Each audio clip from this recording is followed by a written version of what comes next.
So yeah, welcome to our call here. We've got Bert Wicks.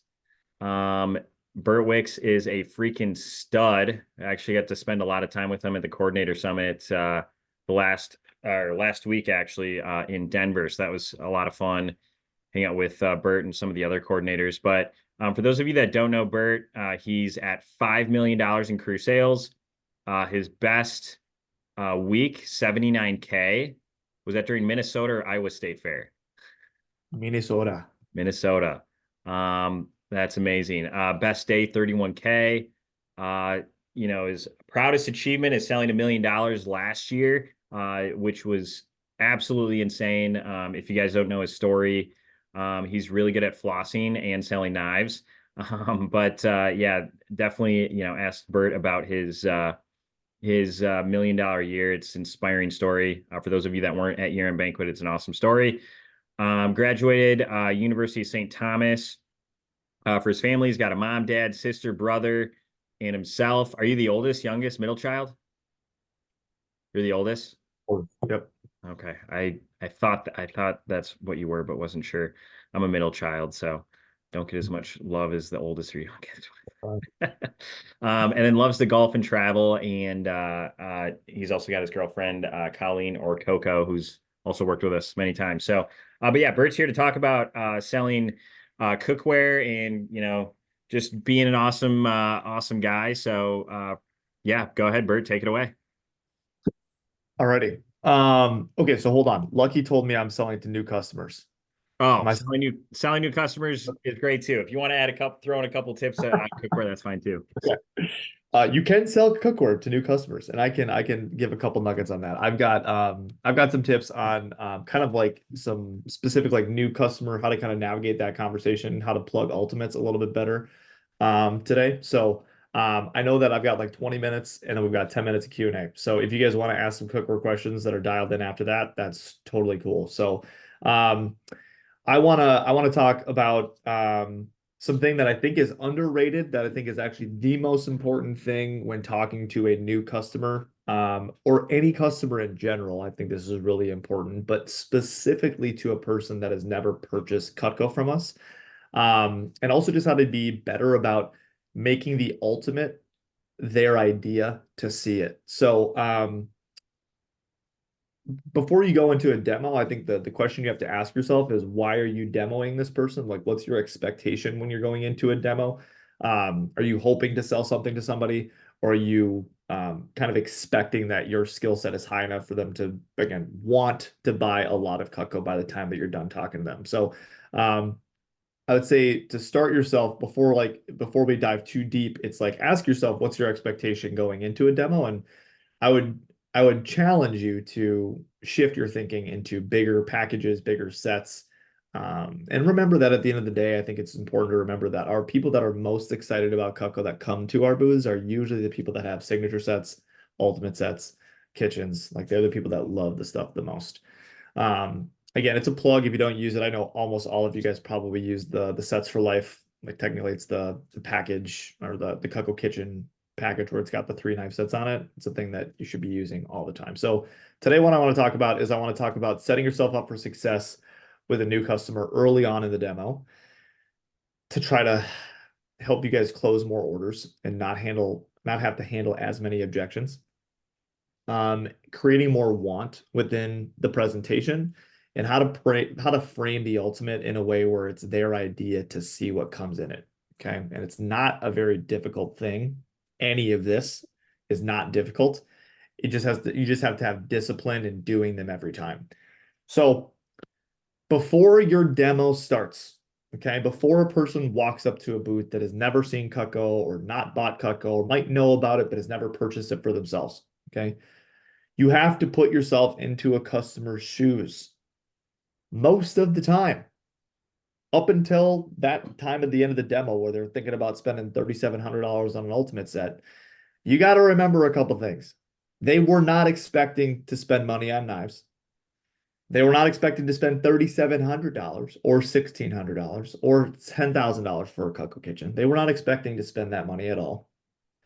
They've never met you, ever, more than likely, right? So you've got a few things that are going against you into the demo, right? Where we have a really awesome product that people want to buy. But you got to know that when you're talking to a person, there's some things that their shoes are different from your shoes as the salesperson versus the buyer. Okay. So, one of the things that I'm most intentional about, especially when you are talking to a person that is by themselves, okay, in a perfect world, we get the opportunity to talk to both spouses. And those demos, ironically enough, usually go pretty well because you got the people that are making the decision, both of them together in the same spot. But usually the people that walk away, like Brandon said this at the $1 million panel at Net this year, that really just rang true to me. It's how many of those people that are your B backs that don't come back are usually two things: big packages, and they're by themselves. And those people, as we all are very familiar with, never come back because the second they say a dollar amount to the spouse that probably doesn't care, it's always turned down, right? I had this happen to me live last week or a couple weeks ago at an event where the lady was like, "Yeah, I think he'd actually kind of like, I want to talk to him. I think he'd actually be pretty excited about it. Like he's been talking about getting new knives, and we're just on a galley, right? $1,100." And she calls him. She comes back to the table. Like I was talking to her friend, which was great. So I was able to bring her back in because of her friend, who ended up buying stuff too, which was great. And I didn't think she was the one that wanted to buy. She gets off the phone. She comes back all dejected. She's like, "Oh, he said we have to wait. We got to get the truck fixed." I'm like, "Totally get it. All good." Managed to show her a 5 piece, right? And I just remember telling her at the end of the day, it's like, I told her what was going to happen on the phone conversation. She's like, "I hear you, but I don't believe you." She had the phone conversation. He said no. She came back. She sent him a text and basically got a pity. I think the husband's like, "Fine, just get the $500 package, whatever." Right. But that's what happens, guys. I got to see it live. It happens. Anytime a person that is by themselves, you sell them or trying to sell them a set and they go talk to their spouse, that is what is happening. Their spouse is turning them down. Okay. So it is our job at the beginning of a demo to be better question askers. Okay, so the first thing I want to talk about today is asking high quality questions early. Okay. So one of the things that I love asking, of course, the tried and true question that you should ask first every time is, are you familiar with Cutco? Okay. And just for example's sake today, we're going to say that these people are excited about buying knives. Okay. So asking them the question after they say yes, no, let's say they don't know anything about Cutco. Asking them a question, cool, are you guys maybe in the market for some good knives? Right? Asking them the question of, cool, are you guys maybe in the market? Maybe. Use the word maybe. I want to open the funnel as big as possible to be able to ask some clarifying questions and some qualifying questions, but not be so over dramatic that a person's like, "No, I'm not in the market for knives. See ya."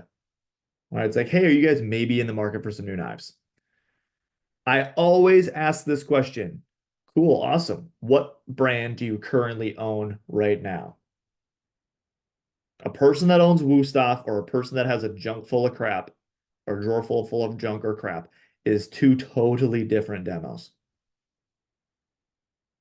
And we're talking about the same thing, but we're positioning them different. Okay. After asking them what brand do they have now? Cool. How is it treating you? Get and elicit some frustration. This will make your life so much easier when you get done at the end of the demo. Okay. Because you're eliciting pain and you are, voila, creating a solution for them. Okay. Now, after asking what the brand they have is, after asking how is it treating you, doubling down one more time, which is asking a question a little bit differently, which is, cool. Have you guys ever thought about maybe upgrading your guys' knives? Same thing. A person that has not thought about upgrading their knives versus a person that has thought about upgrading their knives, two different people. The person that has not thought about upgrading their knives, guys, is usually a tougher sell, right? And it usually is going to take some more wow, more like urgency creation than a person that's kind of thought about it already, right? You're taking the person that has not thought about upgrading their knives. They're kind of maybe in the market for knives, but they haven't really thought about upgrading them. You're taking them from 0 to 100, literally in 15 minutes. So you got to take that with a grain of salt. So what are some things that you could do to take that person from I have never thought about it to maybe wanting to buy a knife set by the time you're done, right? Two different things. Okay. So doubling down and asking thought-provoking questions early allow you to tailor the demo for the person in front of you, right? If they say, yeah, kind of maybe thinking about upgrading my knives, it's like, awesome. Well, you guys are definitely in the right spot. I'm curious if I helped you guys find an option that you fell in love with that also managed to fit into your budget. Is that something that you guys maybe would consider jumping on today? After asking a couple of qualifying questions, if it's a really busy event, guys, you can use that last question. I don't use that question half the time because I'm usually getting some buy-in by this point. They're like, yeah, I've thought about upgrading my knives, or my knives are terrible, or yeah, I've heard about Cutco, but I've never bought it. My mom has it. These casual conversations are now intentional. Okay. Now, the questions don't just stop there. Okay. Usually, the biggest objection that we strike out on and don't ever really see that person again is the spouse objection. And that is a person that is by themselves. So I ask those questions to the person that is with their spouse. And I still ask that to the person that is single as well. Okay. But after asking the question, if have you ever thought about upgrading your knives, there are two spouses that essentially exist. Okay. There is a spouse that either does the cooking or doesn't do the cooking. Okay. And they're in front of you for whatever reason that they're in front of you for. Okay. So there's two variations of what can happen after you ask, cool, have you ever thought about upgrading your knives? Okay. So I'll ask, cool, are you the one that does the cooking? Let's say they aren't the cook. Okay.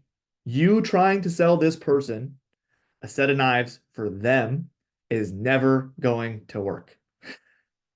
It will never work because they don't do the cooking. They just told you this.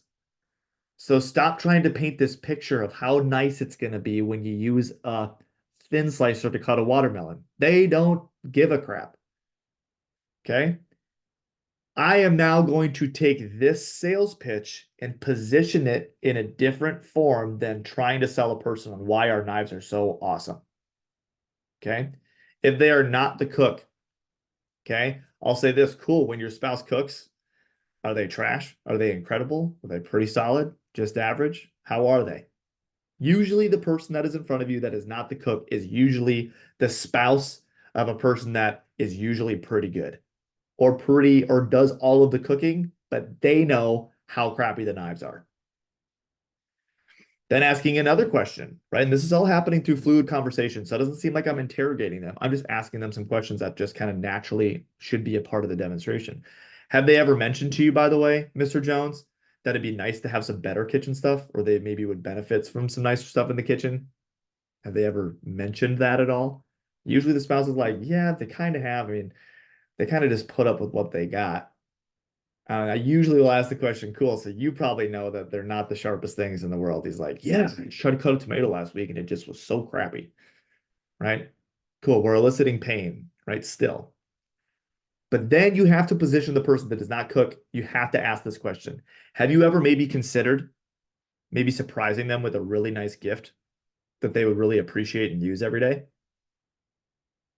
Have you ever considered maybe surprising them with a really nice gift that they would really appreciate and use every day? Awesome. Cool. Can I show you how our stuff works and some of the specials that we've got going on today? Awesome. Okay, let me show you some stuff. Hey, by the way, do you by chance really enjoy buying high quality American made products? Awesome. You're gonna love this stuff. Let me show you how they work. Right? So now I've taken a person that is probably going to say, well, I don't do any of the cooking. I need my wife to technically buy this stuff because she does the cooking. Now I position this as a gift. I'm also the kitchen expert. So throughout the demo, now I can position myself as this is what she's going to use it for, or this is what he's going to use this for. I know you don't do the cooking, but this is how this thing will make your life easier and her life easier specifically. Okay. Now, if they are the cook, okay, if they are the cook, it's all about empowering. All we're trying to do is empower a customer that is in front of us without their spouse to say yes. Okay. So if they are the cook, awesome, great. Does your husband or wife trust you to make decisions in the kitchen? Awesome. Great. Cool. You're the cook. Awesome. Does your husband or wife trust you to make decisions for the kitchen? Okay, cool. Awesome. They do. Great. We're gonna have a lot of fun today. I'm just curious, how long has the kitchen stuff or your knives just not really been cutting it? How long has your kitchen stuff, kitchen knives, whatever they're looking at, really just not been cutting it? Wow, it's been going on a few months now or a couple of years. Wow. Okay, cool. Well, I can show you how we work and I can kind of show you what the specials that we've got going on. But before I start, do you guys like buying high quality and American made products? Awesome. Cool. High five. You're going to love this stuff. Boom. Go into your demo. Okay. Ask high quality questions early and often. You will have to handle less objections towards the end of the demo. Now, it does not say that objections at the end of the demo do not exist. They will still exist. They will still exist in plenty because at the end of the day, we are an expensive product that people do not understand until we get to the price. So it is your job to remind a customer, though, at the end of a demo where it's like, hey, just curious, based on what you told me earlier, you told me that if your husband, again, your husband does trust you to make decisions in the kitchen. I'm here. I'm not here to hurt you. I'm here to help you. Right. So if there's a price objection, it's so easy, guys, because it's cool. I'm not here to take food off the table. Right. I'm just here to get you an option that you're comfortable with that would add value that you would use every day.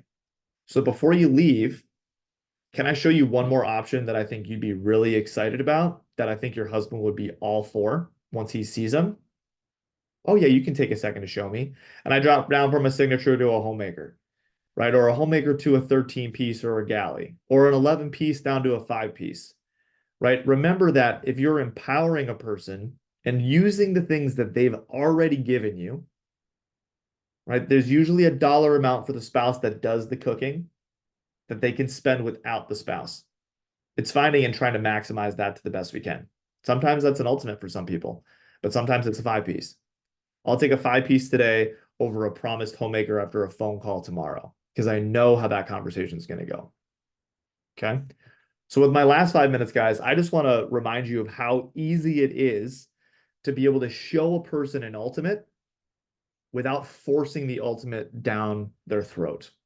Okay. And it's also same thing about positioning and asking a high quality question that is permission based that the majority of our customers will say yes to. Okay. And it's not a complicated one at all. Right. So when you go into our 3 main sets, right, it's all about conditioning them to wanting to see what comes in the ultimate. Now, 70 to 80% of our customers like to grill and barbecue. It's probably more than that. Right. So asking a simple question like, cool. So just so you know, Mrs. Jones, we have 3 main sets. Can I show you kind of what we've got going on here at the event today? Okay, cool. So we have our basic set. Again, take out that little 3 set trifold that we all have. Okay. We got our basic set, which is this guy. It's either for people that don't do a lot of cooking, but they want some good knives. Right. We have our family set, which is this guy.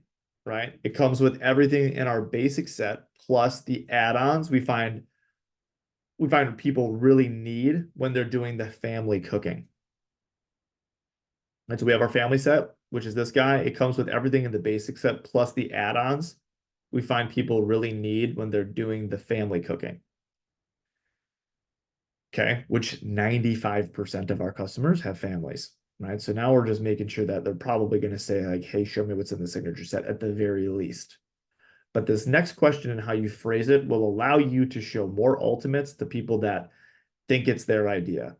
So then we have our complete set, which is this one. Now I'm curious, Nick, do you guys by chance do a lot of grilling or barbecuing at home? They say yes. Oh my God, I love to grill, love to barbecue. Well, if you do that kind of stuff, you'll probably like the complete set just because it comes with what I call as the meat knives or the carnivore tools. So if you want, Nick, what I can do is I can show you what comes in it, and then you can tell me if you think you'd even use them or if one of the smaller sets would work better. Does that sound good? Sorry, Quentin, for your hand cramping. Sorry, but I'm not sorry. Right. So when you ask that question in the way that we're phrasing it, you'd be surprised how many people say, yeah, that sounds good. Show me. So instead of positioning it at this is the set that everybody wants, it's the set that not everybody can afford, but it's a set that everybody works towards, it's the best. If you start that way, you're going to have less people actually being open to seeing what's in it. And they're being quote unquote sold on the biggest knife set that we have. I want to show them and be a solution finder. So you will sell more ultimates literally by just asking a couple of questions to help elicit the want to see what comes in it. Carnivore and meat, those two literally, guys, are trigger words for people. If they hear those words, they're like, oh, I like meat. I'm carnivore. I love brisket. A joke, but it's that guy, right? That's like, I love the big stuff. And the guys, we live in Wisconsin, Minnesota, Chicago. We're all over the place, but we're in the Midwest. And at the end of the day, I was telling this to our team the other day, or I can't remember where I was telling this, but it was like, we have the luxury of not having the restaurant scene that New York has, LA has, Texas has. We don't have that in the Midwest. We've got great restaurants, but people still rely on cooking at home more often than other people throughout the country. So by positioning that in that phrasing, you will have more people be open to having you sell them on why the complete set is great. Okay. It's also a reminder that you can still, after they say yes to like, yeah, you can show me what's in it. It's still okay to then say the things like, just so you know, Mrs. Jones, the person that loves the complete set is the person that loves to cook, they love to entertain, or they just really appreciate high quality American made products.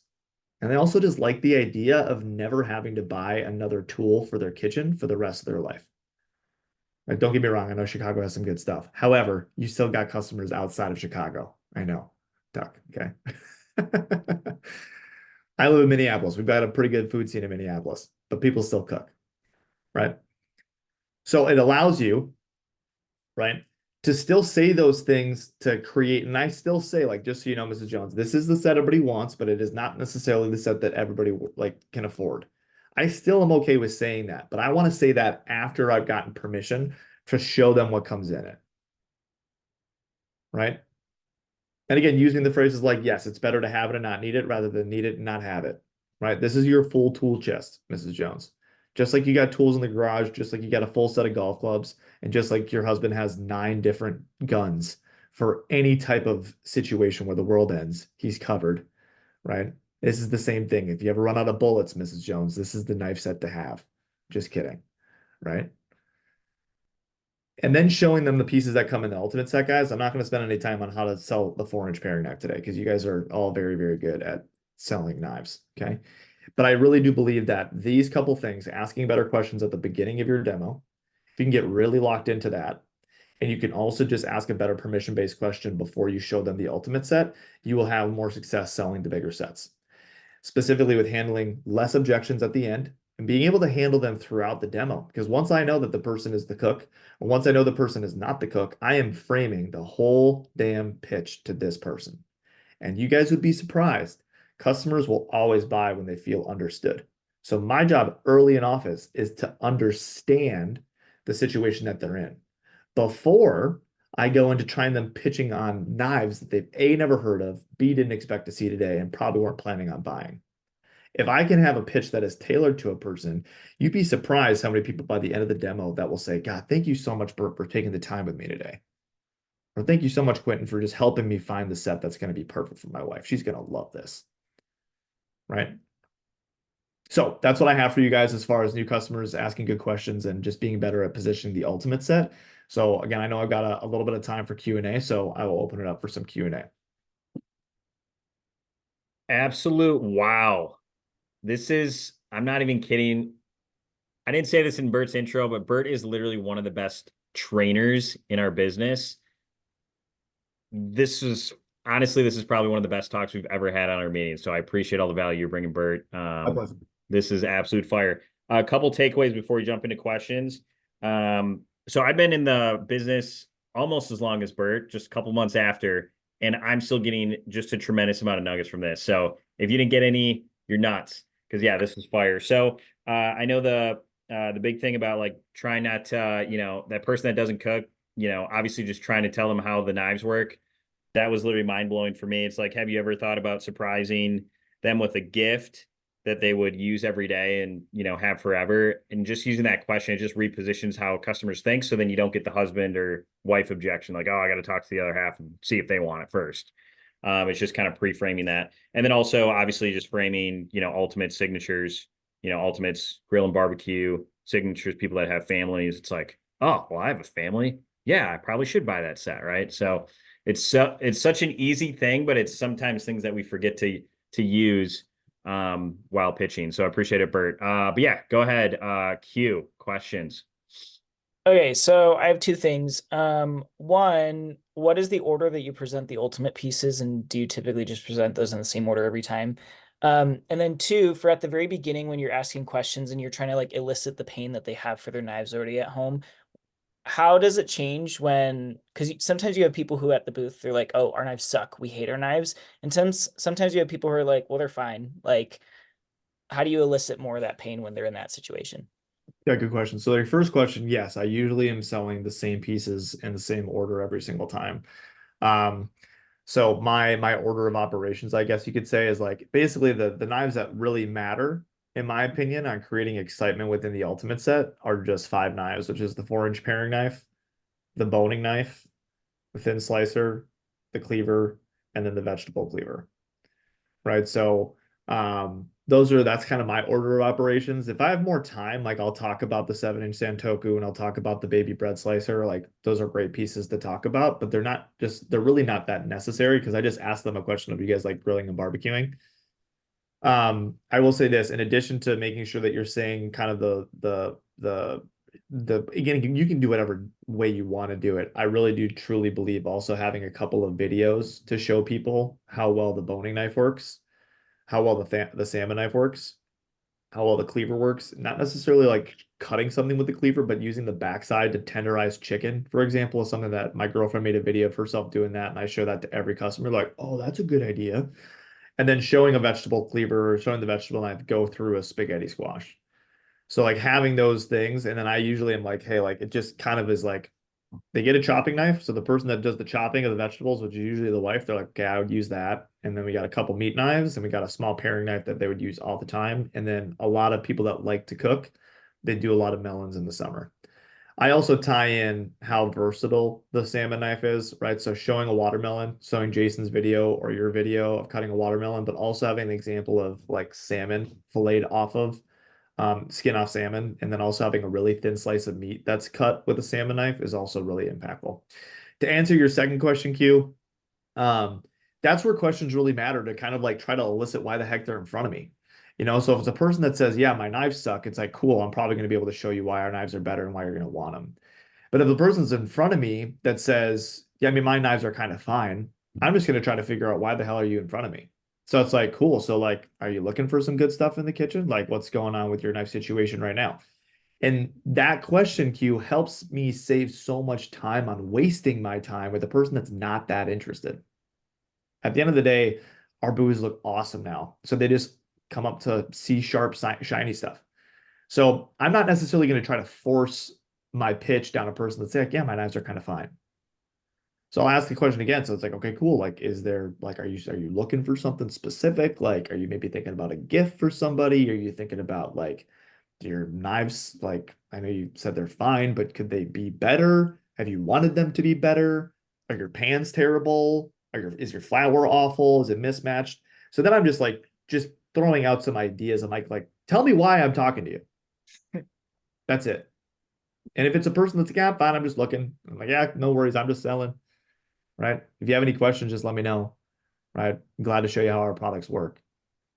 But I'm not going to waste my time. And that's why the importance of questions. It's like I really do feel like asking better questions, guys, helps you eliminate the amount of times you get to the end of the demo and the customer just goes, okay, cool. Well, thanks for showing me. I'm not that interested, but thanks for the demo. I hate that. I hate that so much. And that happened enough times for me, Q, where I was just kind of sick and tired of that happening, where I was like, who is some of the best closers in the business. And I think Josh Mueller is probably one of the best closers in the business. And I actually found out it's not his handling objection cycle that's really good. That's really good that he does that. But his thing that his superpower is getting really good at getting more information early, right? So he can tailor the demo to the person that he's in front of. So hopefully Thanks, that Bert. answers the question. Yeah, awesome. Thanks. Awesome. Jared Farber, you can go next, then we'll go to you, Vern, and then I think that might be it already. But you can always reach out to me, and I can always reach out to Bert as well. Yeah, the follow-up from Q, are you able to share those videos that you use? Is that something that we could get? Here's what I would say. I would recommend making him yourself. So specifically, you can steal Jason Jeffrey's video off YouTube. So it's called the thin slicer video. You probably have that one. Go buy a chicken breast and use a cleaver and just smack the shit out of it. Sorry for my French. Just smack the crap out of the backside of it. Like people will be like, "Oh my God, that's so cool." The vegetable cleaver, go buy a spaghetti squash and cut it in half. And then just have somebody like videoing from the top, right? So you can show them using two hands and pushing down. And then literally just go buy a chicken breast again and just cut the chicken in vertical slices with the boning knife. Make sure your boning knife is sharp as hell, and then just slice through it. And people go, "What in the world am I watching?" That's it. And then just be really on the lookout for any video that you see that's cool, screen grab it. Like seriously, like I am unapologetically content like stealer for sure. Like I have no problem. If I see a cool video from somebody, I'm like, "Yo, like that's cool," right? And I'll just steal it and I'll put it in my album if I'm with that person. I don't love sharing the videos like via Zoom call or like at net. People are like, "Oh, can you show me?" Like, no, you got to kind of put the work in to build your own folder, right? So I have so many videos of myself doing stuff, specifically with cookware, right? Where it's like Mike Dowd is the king of content. Like just ask Mike, "Hey, can I screen grab this video you put up on Instagram?" Right? And he's usually like, "Yeah, go for it. It's all good." So that's what I would say to that, Jared. Awesome. And then last question, Vernon. Send it, buddy. What up? Appreciate you being here, man. Always learning from you.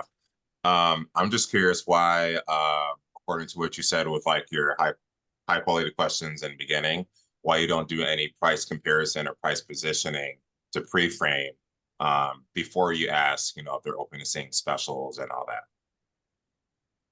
Can you ask that again? I'm not entirely sure I'm understanding completely what your question is. Yeah, so during your pre-frame, I've just noticed that like you don't say, "Hey, just so you know, our knives are about 150 bucks a piece, blah, blah, blah, blah." So I'm just curious why you don't do that in like the pre-framing section before you ask them, "Cool, are you open to seeing something that could work for you today?" Yeah, for sure. And again, by the way, like at the end of the day, like there's two frames of thought. So it's a great question, Vernon. So there's two frames of thought. You can go in guns a-blazing, just like believing in the power of Cutco, being like, "Hey, we're gonna do a really good job of positioning how expensive our stuff is," without saying, "Hey, most of our knives are $100 to $200 a piece." The other option is you can just get it out right away. Like, "Hey, it's $100 to $200 a piece." So I didn't say this, Vernon, but it's also because I have the Cutco Kitchen page, $15,000 right in front of me. It's right there. And usually most people are like, "Holy Jesus, 15 grand, my God, for everything." Most people are like, "Holy shit, that's so much money for kitchen stuff." That's usually out in the open within the first minute to 2 minutes. If they're still with me, Vernon, and I'm asking these questions, I'm okay. That's my thought. I also condition Vernon by using a Wusthof knife that's $100. So I'm okay with asking questions of Vernon and not saying, "Hey, here's what our price is." I'm okay with not scaring a person away because I believe strong enough in our product and my salesmanship that even if a person has never spent more than $150 on a knife set, that I can still help them buy Cutco today without having to say, "Hey, just so you know, they're $100 to $200 a knife. Can I show you how they cut?"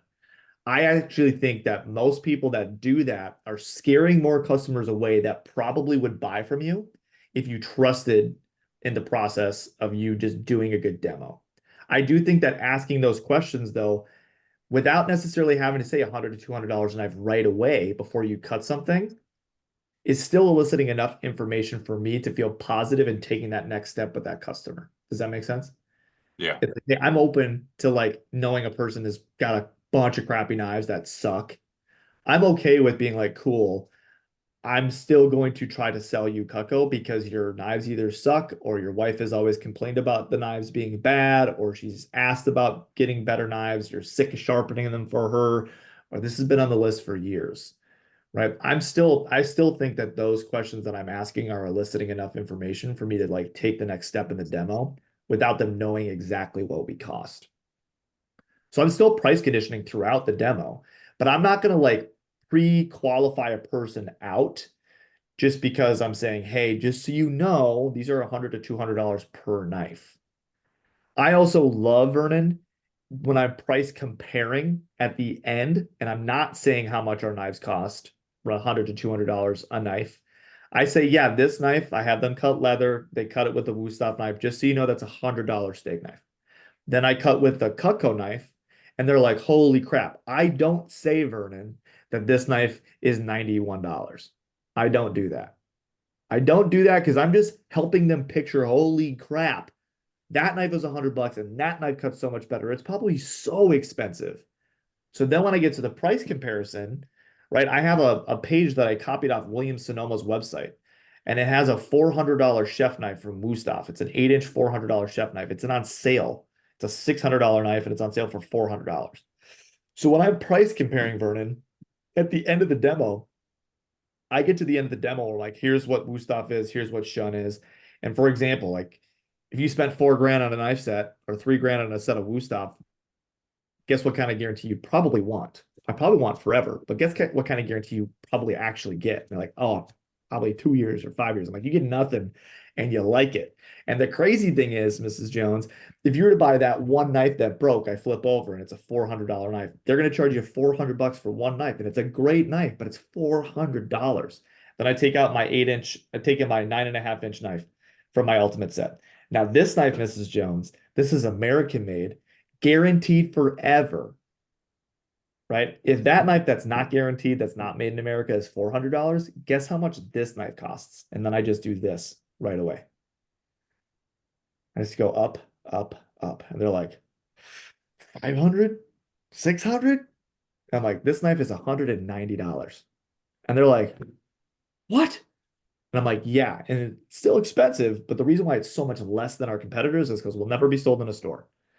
So even though our set, our biggest set, which is literally twice as many knives as their basic set of knives, if their basic set of knives was as big as ours, right, this would probably be an $8,000, $9,000 set. Our biggest set, though, even though it's twice as large, right, is still right, less than the Japanese knife sets. Usually 44.58, and this is our biggest corporate discount on our complete set. We sell that here for $36.99. And I let that land for a second, and I just kind of see where we're at when we get to that point, right? And then I can talk about, again, 5 pieces, 3 pieces, 2 pieces, 5 pay, whatever we need to get to after I show, again, the 3 main sets and the prices. Then I can kind of go into diving into more discovery questions on, cool, which size set do we feel like is best for them, even though they've already kind of told me, hey, I like the idea of the complete set, right? So cool, this would be this price today, right? Then I talk about the 5 months, and then we just go from there. So again, I'm not scared of not saying 100 to 250 bucks or 100 to 200 bucks at the beginning, because I know that Cutco's good enough, my demo is good enough that I can condition them to price throughout the demo. I don't want to pre-qualify a person out that at the end of the day, Vernon, you've got to remember this. And this is so effing important. Okay. So effing important. People that you talk to, 95, probably more than that, 95% of the people you talk to have never priced out a high quality knife ever.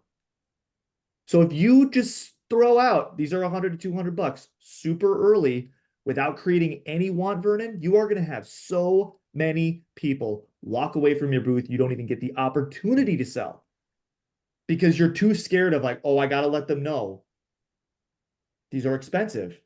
Dude, they know they're expensive. Look at your booth. It just looks expensive. But they don't know what expensive means with knives yet.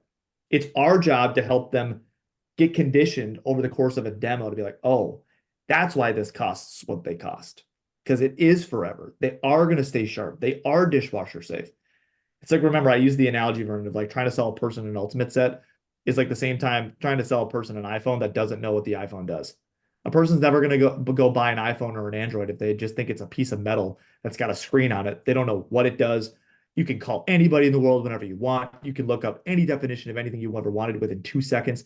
If you don't know that, you're never going to go buy an iPhone. It's the same thing. An ultimate set, guys, is a generic knife set that has 32 effing pieces in it. Half the time people ask, are these all the same knives?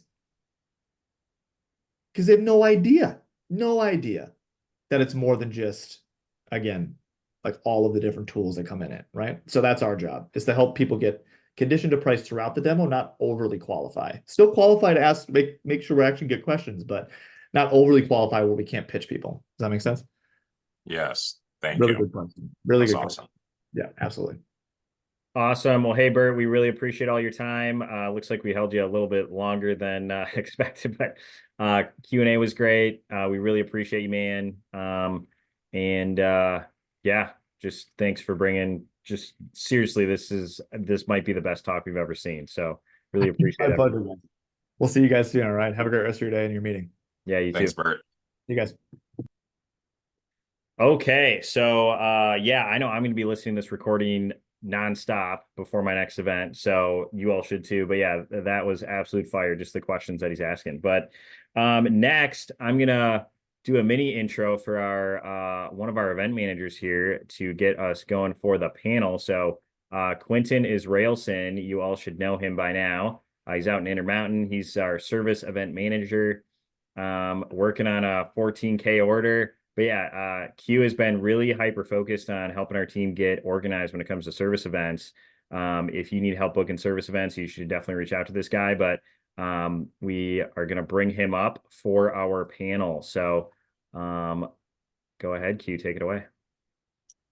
Awesome. So I am super excited to introduce the 3 people that we have for our panel here today. I don't know how to spotlight people, so if someone else knows how to do that, that would be great. I got it. Awesome. But so we have 3 people that are going to be on our panel today, and I hope you're ready to take a lot of notes, especially if you have service events lined up during the steak dinner contest. So first up on our panel, we have Nick Snider, our beloved CO. Just a little bit about Nick as far as service events go. Last year, Nick did 40 service events, which is crazy. And tabbed 93,000 CPO at those service events. He's from the Southern Wisconsin division, lives in Milwaukee, I'm pretty sure. And just a fun fact about him, he works part-time in the fall on a family farm. So Nick's a farm boy. Next up, we have Tara Michielli. And last year, Tara did 63 service events, which is also amazing. She tabbed $91,000 at those service events last year. So if we're talking about people who are qualified to be talking about service events, Tara is definitely one of the people to talk to. She lives in Spokane, Washington, all the way on the other side of our region, and is in Big Sky. Fun fact about her, she loves pink more than anyone else that I know. And then lastly, we have Vernon B. Williams V. Last year, Vernon participated in 24 service events in some way and tabbed 51,000 CPO at those events. I think he lives in Appleton. He's in the Northwoods division, and fun fact, B is for beautiful. So we're going to go ahead and dive in with this. Now, when we're talking about service events, there's kind of 2 main realms. So I'll just be emceeing here with questions, but there's 2 main things that we can talk about when it comes to service events. And the one is what happens before the event happens to set yourself up for success at the event. And then 2, what are the things that happen at the event so that you can actually execute and perform at a successful service event. So we're going to start off with what the things that go on before the event happens. So first thing that I want us to talk about is, for you guys, what strategies do you use for effectively booking up your service events? Like, are you using text, email? What are the different marketing ways? How do you market your service events for effectively booking them up? I'll go. Go for it, Tara. I'll go after Tara. I use my assistant does all of my booking for my events. So she goes through our CRM, and we utilize a wait list So we utilize lists for all of our zip codes, all of our cities. I work 5 states, so it's super important to have lists for me. And I travel a lot. And so when I'm going into these different cities, it's super important to do that. Or even just in my city to have different zip codes so that we know where we're servicing. But so she will call through those lists. And if we're going to say Billings, Montana, if I've worked a show there and they have signed up for service, they go on my wait list for Billings. So they get called first. And I learned that from Josh Mueller last year. I think it was last year, he did a talk about service events and how you can level up on them. And he said, you always go through your wait list first, and then you go through your gold clients and make sure that you have a little bit of both on there. And then you go through the rest of your clients. So we do that. And then I also, if I haven't filled my schedule yet, then the Monday before my event, I will send out an email that says, got sharp knives. Have you gotten on my schedule yet? With all the details that says appointments preferred, walk-ins welcome, and has all the details of where my event is. And then say, just respond back to this email if you want to get on my schedule. And that works pretty well. Awesome. Yeah, Nick. Okay, so booking the first off, booking the service event, contacting the hotel. We usually contact the hotel usually like 3 to 4 weeks in advance. I used to do this myself. Now my assistant does it, but my assistant didn't start doing it until I hired her in November. So all of last year, majority of last year, it's like calling the hotel, making sure I have enough time to get the booking request in. But definitely get a CRM. It helps you get organized. If you don't have one, whether you have 100 customers or 10,000, a CRM is one of the most valuable things in your business to help stay organized, because you're able to sort it by radius. So it's like, okay, so I'm going to be working in Brookfield, Wisconsin. I know, okay, I need to do like a 30-mile radius because that's how far people travel in. Sometimes I'll do 40 for some areas. If it's a more rural area, I'll do 80 miles. How far people drive depending on the different areas that you work in. But the type of marketing that we send out is email that goes out 14 days before the event, just inviting clients to sign up. We send a text 10 days before the event. And then if we're not full, we'll send another reminder email like 4 days before the event. And if we're still not full by then we'll start making phone calls. And we start with, sort everybody by lifetime CPO, start from the top and go down. And it's like, because sometimes it's like, oh, hey, this is an area we don't service as much. I don't have that many clients. Maybe I have 50 to 100. Well, let's just, make some phone calls and get people to the event. Another thing too that has helped it for a lot of the busier areas. So for some of the CSPs, like I have some areas where I've got like 2,000-3,000 customers in a certain area. What we found is there's a bunch of people that we call them regulars. They show up all the time, right? It's like every time I'm servicing their area, they're there, right? It's like, hey, just sharpen your knives like 4 months ago. Are you sure they need sharpening? It's like, oh, well, I just brought my favorite because, you're here. I've got nothing going on today. You might as well sharpen it, right? It's like, well, no. It's like, if it's been less than a year and it still needs sharpening, it probably needs to go in the factory, right? So what we started doing is there's actually a little box you can add on your CRM. It's optional, but it says last service date. So we started adding the last time they were serviced, and we don't market to those people until it's been longer than a year for them to get service. So that has helped a ton. So right now, so like Brookfield, I've noticed my numbers were like starting to they were up and down. Sometimes I'd see a ton of people I always see. Sometimes I'd see new people. Since we started doing this, I just did a Brookfield event. I still filled up super quick, but they were all people that I haven't seen in over a year. So what does that mean? Usually people are more open to buying because they haven't seen Cutco in a while. They want to check out some of the new stuff because they didn't see it last month. It just creates a more buying atmosphere too. And obviously they get service rather than not getting service. So, being able to service everybody. That's what I got. Yeah, very, very similar to what I do. They get an email 14 days out. They get a second email 7 days out. And then they get a text 5 days prior, and then a reminder email 4 days out. And then an optional reminder text 3 days out if it's not full or if we have less than 10 appointments. And I also utilize my social media a lot. So I'm posting on my stories, my feed, both my personal and business pages, and my Facebook group as well. And then we're also asking customers to either forward the email and text to their friends and family, or to bring in people that they know. So when I'm talking to customers on the phone, it's like, hey, do you know anyone else in your area that also owns Cutco? Because more than likely they don't have a rep. And the reason why, so like what Nick was saying about not servicing every customer every single time, that's definitely what I've been doing, where they're only getting my marketing if they haven't gotten service in like 2 years. And then if I need to narrow it down to like one, if I need to fill it in, then I'll do that. So the whole point is building urgency, is like, hey, we're rarely in the area. So if you know anyone else in your area, neighbor, friend, family that also owns Cutco, or they mentioned to you like it'd be really awesome to have these knives, you should invite them to my service event, forward my link, or just bring them with you and just let me know, because it's rare that I'm here. So, and then everything else that Tara and Nick said they do is basically what I do. Awesome. I really, just to highlight a few things that I heard from these three here on booking people, and then I have a bonus question for you.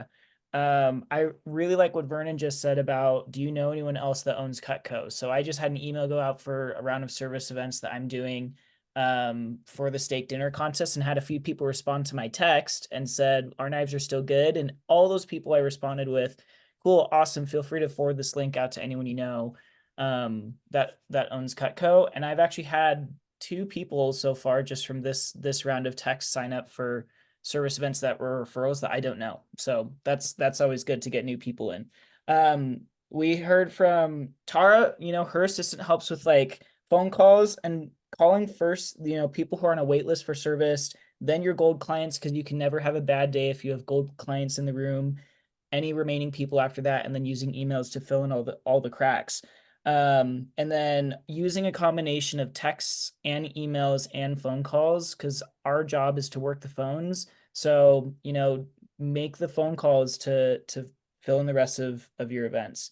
And then also just planning ahead. So making sure that your events are booked at least 3 to 4 weeks in advance, and you have your marketing planned along with getting your event booked as well. Bonus question just for booking up your events. And yeah, what do you have?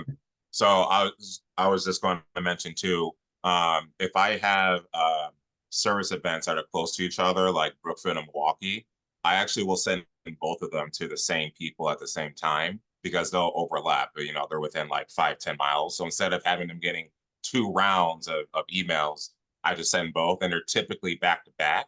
And I've noticed the last couple of years that actually works really well. Like I've had people from West Dallas show up to Brookfield, and then vice versa, because like one day just works better than the other, and it's only like 10-15 minutes from each other. So I typically will do that if I have like certain areas that are bunched together. Awesome. So other question for getting the events booked up, how do you guys help minimize cancellations and no-shows at your events, right? Because we can only keep our shop open as long as we have people in front of us. And just bonus question there, how do you direct schedule people at the booth and minimize cancellations and no-shows from direct schedules? If you direct schedule at all, because I know some people don't. Yeah, I'll go first. So a big thing, so I use Acuity for my calendar, and I pay $25, so they get an email reminder and also a text reminder before the event. And I've noticed that's helped. Obviously, it doesn't prevent all cancellations, but it does prevent quite a bit. For direct scheduling, I know there's a lot of people that maybe don't direct schedule because it's like they haven't had great success. The keys for direct scheduling that I have found is, so I obviously offer the service at the booth. So what I say is, hey, we've got a service event coming up on this date in your area. So if you want, I can grab you an appointment now. Otherwise, if you'd rather send them in the factory, you can always send them in too. Would you rather grab an appointment, or would you rather send them in? And if they say, oh, we'd rather just send them in, that means they're not interested in seeing anything typically, and they would just rather take care of the service themselves, and they don't want to see me again. That's fine, right? But if they say, oh yeah, we'll grab an appointment, it's like, okay, cool. Well, yeah, why don't you pull your calendar? What time during the day works? I mean, we're open from 9 to 7, but I do have only a few appointments available. What works better, morning, afternoon, or evening? Oh, evening works? Okay. Well, I have like a 4:30 and a 6:30. Do either of those times work for you? Okay, 4:30, sweet. We'll get you scheduled. I get all their info. I type it right into Acuity right away. And then I pull out my quad fold, my little brochure that I give to customers. I write down the name of the hotel. I write down the address of the hotel. And I write down the date and the time that their appointment is.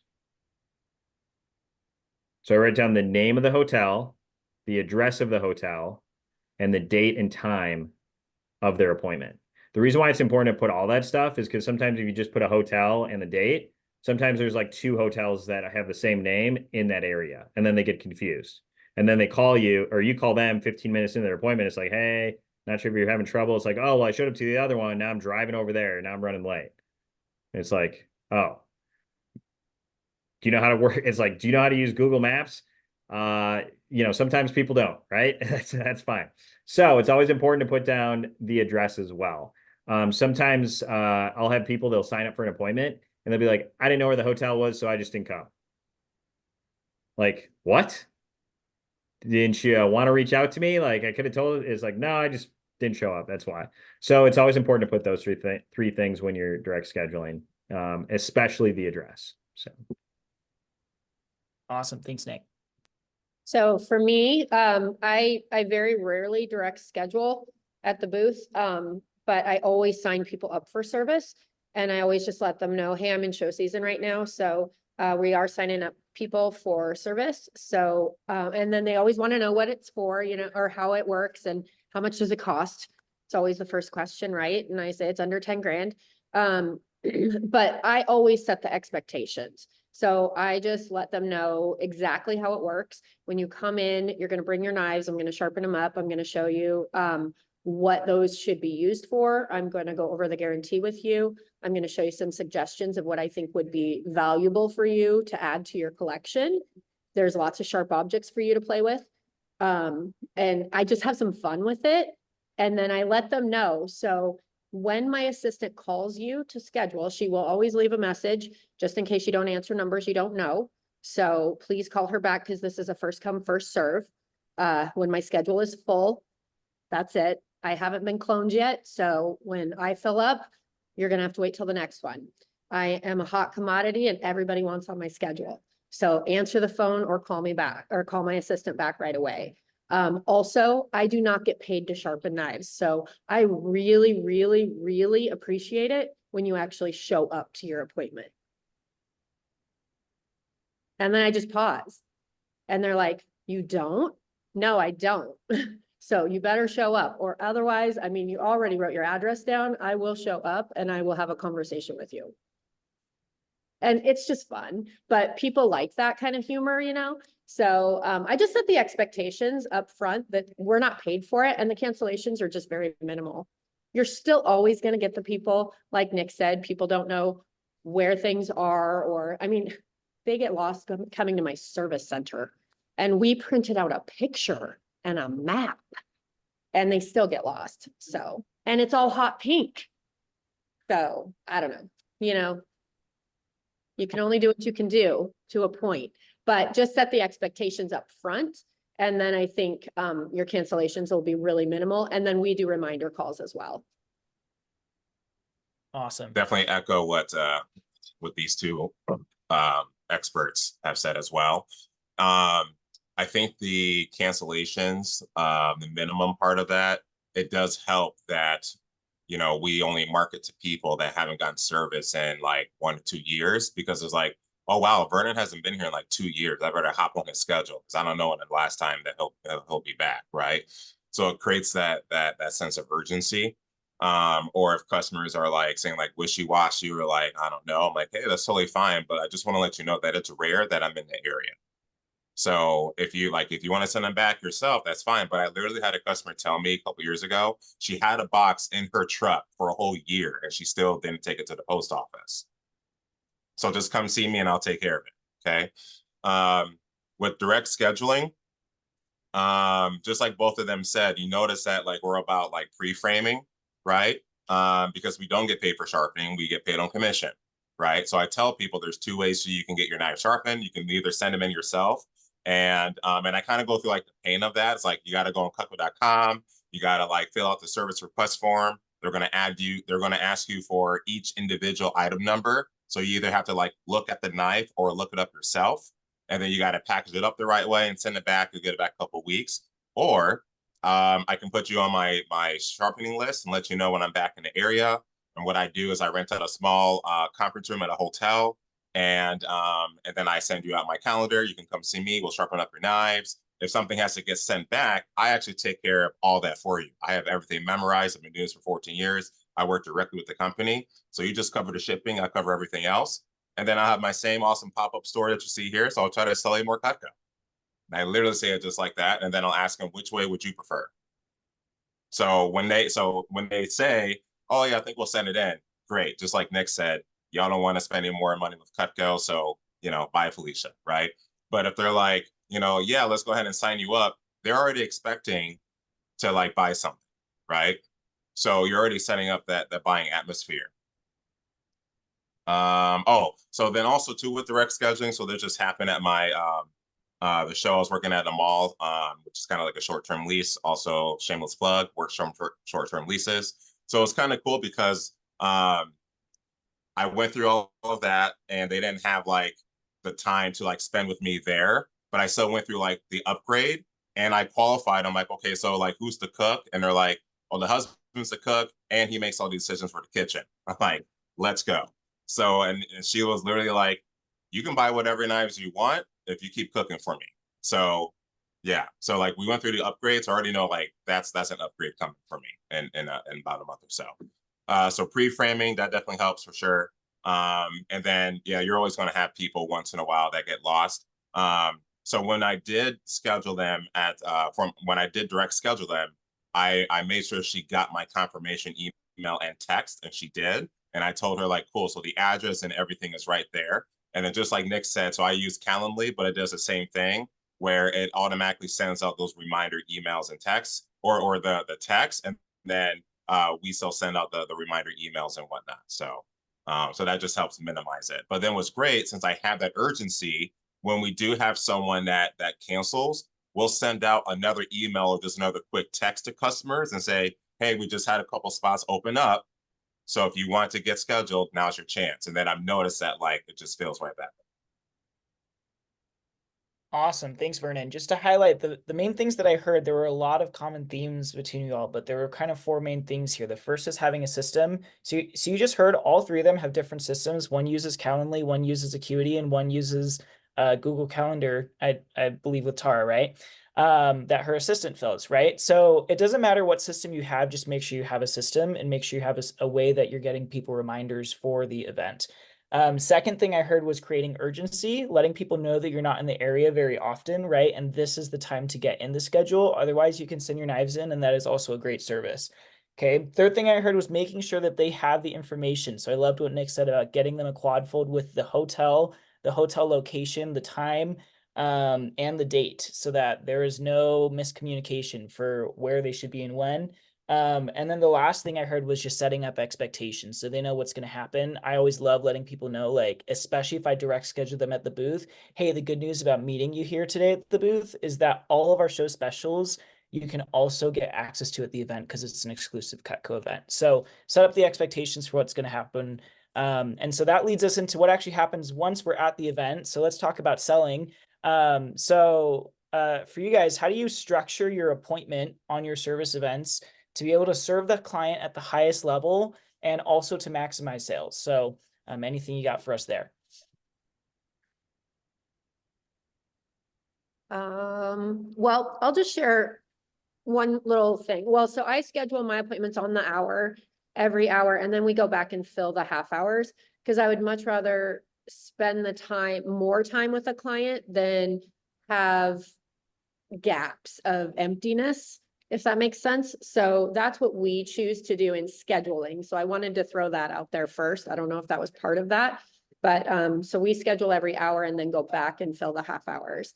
And then one thing that I've been doing that has really worked well for me that I was super excited to share is I print off the ultimate diagram. You can do this on the website I have those print offs, and this has helped me upgrade people so easily.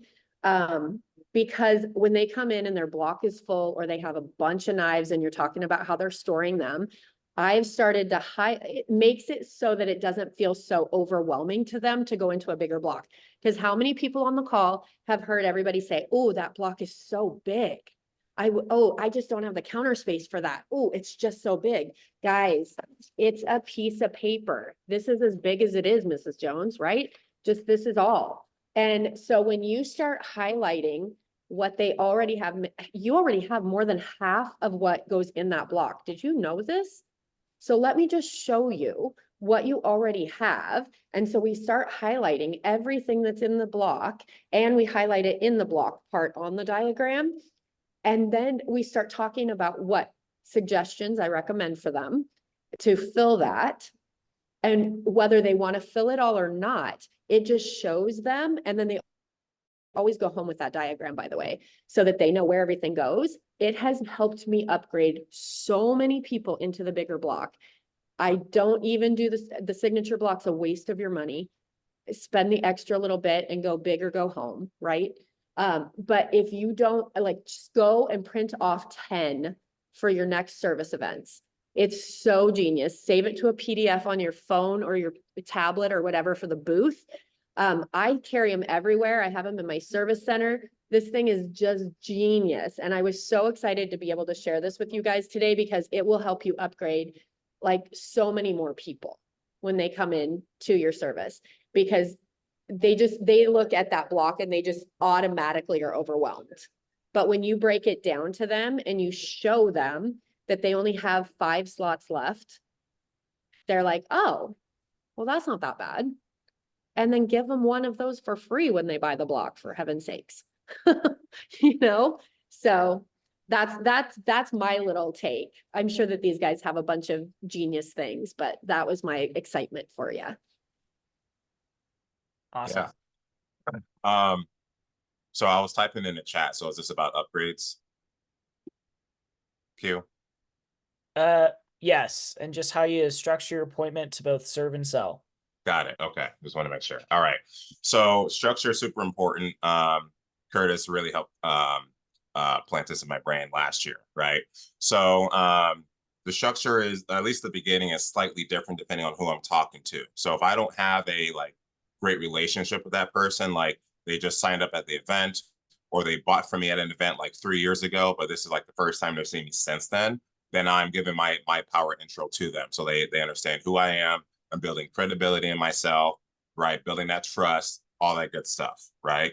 And you guys can listen to talks on power intro, but it's basically how long I've been with the company. I do this full time. I work direct with Cutco, et cetera, okay? And then I lay out how service events came about, right? So way back in the day, the only way you can get your knife sharpened is by sending them into the factory and then going through that pain process as before. Then we started to do in-home service, blah, blah, blah. And now to more efficiently work with our customers, now we've done these service events. So now we can do a week's worth of appointments in one day, or a month's worth of appointments in 1 week. Or if you're Nick, you can do a month's worth in 1 day as well. And then saying how Cutco loves that we do this, because we can service a lot more customers all at once. And so because of that, they allow us to give you exclusive offers, special deals, discounts that you can only get here. You're not gonna be able to get online or in a random catalog, right? And then I also say what Tara Bakes mentioned before, where it's Cutco doesn't pay for any of this. So the room that we rented out, the shipping material that you see right here, obviously everything you see on the booth, Cutco didn't pay for any of this. Your boy did. But because of that, Cutco still allows us to do this, and that, to incentivize you to get something if you see something here that you want, right? If I already have a good relationship with them, then that time that I just spent right there is just geared towards picking up where we left off, right? Hey, Mr. Jones, last time we talked, you guys were building a house for your mother-in-law. How's that going? Or hey, tell me about the trip you took to Cancun last summer. How did that go, right? So that's why you want to do what Luke Mills and Josh Muller talks about, and take great notes in your CRM. So that when they come in, you pull up your CRM, you have your notes right there, and you can ask them how their kids are doing, how their pets are doing, how was this vacation? And they're like, wow, you remembered all that? Steel trap, right? Shout out Josh Muller, when really you're just a great note taker. And that's just going to continue to build that trust with your customers. Okay. Then also depending on the relationship, because you have those customers where they just they understand how it works. So you don't need to pre-frame with them. But the customers where maybe this is their first time, then you go through that pre-frame of here's what's going to happen today. You're giving them a trailer to your movie, which is your sharpening event, right? So you pre-frame. And then as far as like starting to sell and whatnot, I do one of two things. When you have those customers, like if they're telling me already what they're interested in, right, then I'm just going to dial into that. If they're already picking up knives or they're talking about, one of their kids' weddings or like, oh yeah, we hate our pans, I already know where I'm going. If not, then I'm going to do basically like a preview of like the Cutco kitchen, really, and then just asking them like, hey, for fun, like what would be next for you? So I'm planting things like upgrade, the cookware, the flatware, gifts for kids, our accessories package, right? So like, what would be next for you, right? If it's also a situation where I'm looking at the knives and I'm seeing why they're misusing the knives, that's an easy plug into the upgrade. Okay. Now what Tara mentioned earlier, that's why these quad folds are great. Bass Action make these. I just had Avid make these as well. But then it's great because like when you're talking about the upgrade, it's like, okay, well, these are all the pieces that you already have, but it's really just like this that you're missing, right? And then everything fits in there. So they can also like check off everything and they can see like, oh, it's only like 9 knives and just a bigger block. Like that's it, right? So the more simple you can make it sound for them, then the easier it will be for them to buy into it. Just something else that I have here is when building urgency into it is just letting them know like, hey, if eventually you're going to do this, and if you can't swing it, the only thing that ever changes with Cutco is the price. It only goes one way, right? So why spend more money on the same exact product with the same exact warranty? And also saying things like, I'm completely unattached to what you get from me today. My job is just to give you options and just to help you sell Cutco or to help you save money on your Cutco. I know eventually you'll get everything from me, right? But it's my job just to help you save, more money in the long run, right? If you want to come, like what Curtis says, if you want to come back every year and buy a knife or two, awesome. I'm going to make a ton of money off you, okay? But if you want to save money in the long run, here's what I can do for you, okay? For upgrades, it's also just telling them again, like you can't do this online. Like you can't call Cutco and say, can you help me upgrade to my bigger block?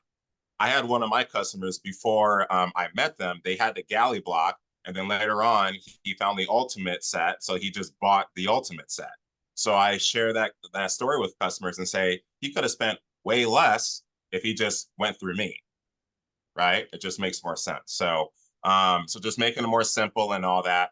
And then how I mentioned before with like tying in their how they're misusing some of their pieces. And you guys already know this, right? Using their small paring knife on the cutting board, using their chef knife for melons and squashes, or they don't use their French chef because it's too big, right? Or if they love to cook, I literally tell people, this is not enough knives for you. This is why I literally have to send in your whole entire set because you're overusing your set. You need the upgrade. You're going to want the upgrade. And like every time that happens, they buy it every time because they love to cook, right? So the more you can, and you've heard this as well, the more you can make it sound like a conversation and not a presentation, you'll just have more sales frequently. And then, you're just having fun with your customers, right? But that's why like your personal story in beginning really sets you up as the professional and not just the knife person that's just trying to get a sale out of it. Awesome. Awesome. So yeah, the structure of my appointment is the first step is obviously you sit the customer down and examine their knives, right? If they have any points that are wore off or they're like over halfway, I'm sending it in. If there's any straight edges that have like nicks in the blade, I'm sending it in. So don't try to be like a sharpening hero where you're like, I'm going to be able to get this one nice and sharp, because guess what? The factory is going to always do better. Even if you think it's perfect, factory is always going to be better, right? So, and then for servicing. So obviously, I examine everything. It's like, hey, so these are the ones that are gonna have to go in. These are the ones I'll be able to sharpen here. Great thing is these are actually going to get back to you in about 2 to 3 weeks.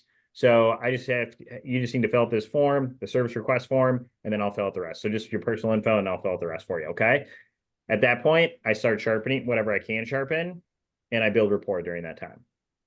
Usually I let them fill out the form first so they're not distracted and they're not like talking and not writing in the right info. So it's like, let them fill that out and then I build a report right away while I'm sharpening. My opinion is, so there's some people that are like, you know what, I'm just going to send everything into the factory, which is great, right? And there's some people like, I don't want to send anything in because otherwise they don't think I'm doing a service, right? I'm in between, right? So I'm very liberal with how much stuff I send in. I'll send in as much as I want, as much as I can, but I'm always trying to keep one double the edge knife at a minimum. And the reason why that is because, so like the spatula spreader or a slicer, one of those doesn't have to go in unless they've had their set for like 30 years, right? The reason why I try to do that is because I don't want my customer thinking, oh, I drove all the way down here to get my stuff sharpened and you're just sending them all in and you're not doing any service right now. If you keep one knife, because like if that ever happens, like, oh, well, I thought you could sharpen them here. That's literally the first question that comes out of every customer's mouth. It's like, oh, no, I can, but I'm just sending everything in. Right now, if you're doing that, if you're sending everything in and they've had their stuff for 2 to 3 years, you should practice more service because it doesn't take that long to sharpen knives. I'm not saying you got to keep everything, but keep the stuff that doesn't have to go into the factory, right? And so what I do is the reason why I keep one is because I don't want my customers thinking, oh, he can't do the serrated edge knives, so I'll just send him in myself. Now nobody's coming to your service event, right? Or it's like, oh, no, you don't have to come out to my house. It's okay. I'll just send him in because you can't do them anyway, right? So it's always good to keep at least one, right? Even if it's just a paring knife or a trimmer, it's okay. You're going to survive, right? So keep at least one knife. In my transition into selling, and by the way, too, if you're maybe thinking, hey, I just got trained at Year and Banquet, I don't know when I'm going to be doing service events. The same structure applies for an in-home service call too. So everything that we're talking about also works for service calls. So if you're not at the point where you're doing service events, these work for service calls too. But anyway, so transition into selling, it's like, okay, get done sharpening. There's always that awkward time where it's like, oh, I don't know what to say next because, I want to buy stuff, but we're like building rapport. And what I say is hey, obviously we're going to get these sent in. Next, I'm just going to show you a couple of new things. I don't know if there's anything that you had in mind. And I sit there and pause, give them a chance to say something. Because the reason why I do that is because if you start talking about all the different packages and they're like, hey, I need to get a chef knife for a gift, guess what? They're not going to listen to a word you say because the whole time they're thinking is like, I need to tell Nick, I need to get a chef knife. Right. And it's like, oh yeah, I need to get this wedding gift out of the way. Okay, cool. Awesome. Well, I can definitely get that ordered for you. Just so you know, the other packages that we have going on today, we actually have our upgrade program. Basically, you get a bigger block and you just fill in the pieces you're missing. We've got our flatware, and I take out a spoon, and the spoons are ice cream proof. Haha. But we have a really good corporate discount on those right now, and we're actually one of the last high quality sets of flatware still made in the US. And then we've also got our pots and pans. Since they're made in Wisconsin, I say they're made locally. They're made in West Bend, Wisconsin, which is awesome. And they work like nonstick. They just don't come with the health risk that nonstick has. And then we've got our accessory package. It's the clean out the drawer special. So everyone's got a drawer full of all these things, probably 3 or 4 of each of them that don't really work very well. So you can literally get rid of everything and have one nice tool that works for each job in the kitchen. And then we've also got our gifting. Do you run or own a business by chance? Oh, you don't? That's okay. Well, we actually offer business gifting. So if you ever know anyone that's into business gifting or you want your business to give you Cutco, that's an option. And then we also have our family program too. Have you ever thought about giving the gift of Cutco to somebody in the family? Awesome. How many kids do you have? You're digging a family program. And then it's like, we also have our outdoor knives and our garden tools too. So what package is next for you? If they're like, I don't know, then I just say, well, you want to see what's in the upgrade? Otherwise, they'll tell you exactly what they want to check out. Or they'll tell you through like hanging on to stuff. You start talking about flatware and they're like starting to pick up forks and spoons and feel them. They want to talk about flatware. They reach over and grab a pan and they're like looking at it. They want to talk about cookware. If they're looking at all your gadgets and they like pick up the peeler, it's like, oh, this is a nice one. They probably want to talk about accessories. The number one thing for business gifts, So obviously the credit card is great, but if you want to know ahead of time, look at what they're wearing. Are they wearing a hat or a jacket with a logo on it? Hey, is that your logo? Do you run your own business?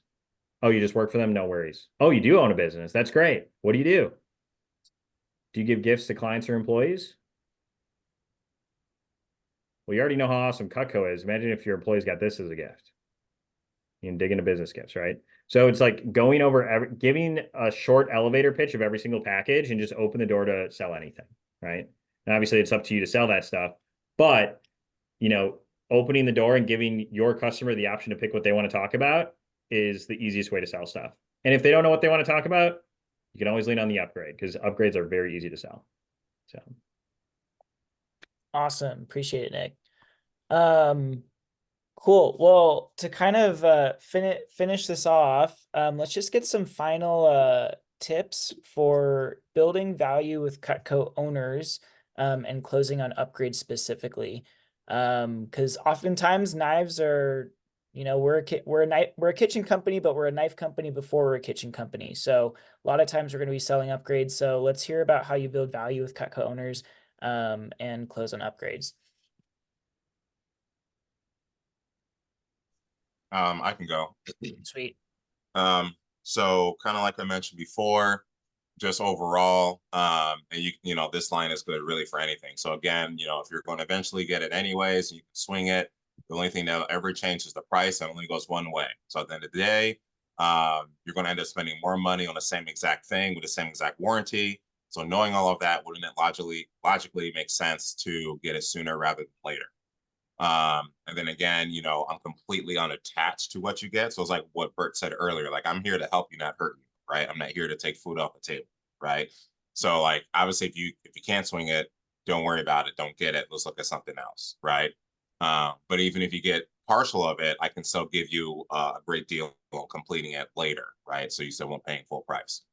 Tying them into your goals. You've heard this at Net a lot from Matt Graves and Brandon Brown and some other people. But if they're like on edge, or like if you can tell that they're almost there, and I've said this a lot throughout my career whenever I was going after a big goal, whether it was a push or for the year, I just say, yeah, no worries. Do you mind if I share something with you that I'm like really excited and passionate about? And 9 times out of 10, they'll say yes, right? So you want to craft what your personal story is for your goals. You have a good goal sharing like pitch if you get goosebumps when you say it to yourself, right? So like you share your goals with them and you mention like, I know you could probably like not care as much of this, like obviously as much as me, but this means the world to me. So, if I just did like a little something extra special for you, just to help me, whatever it is, create history this year, blah, blah, blah. Is that something that you think you might be at least open to, right? People love being a part of something that's bigger than themselves. I had customers text me throughout my Rolex year, like, hey, did you get it? How close are you? Send me a picture of it, right? Did you hit that trip? Were you number one at this thing? Like, so your biggest fans are the ones that they want to be tied into your goals. I mean, how many people have you heard at the booth? Like, yeah, we're helping some college kid hit some scholarship. That's why we got it. Right? And obviously they love and use the knife. So tie them into your goals. So for upgrades specifically, so what I like saying is, so these pieces that you have, or these pieces here, and this is the same at the booth, by the way, these are all the originals that's been around for 75 years and pretty much nothing has changed from it. So what happened back in the 50s and 60s, our customers that had this set, they literally wrote letters into Cutco asking them to make more knives. And that's how we have all of these.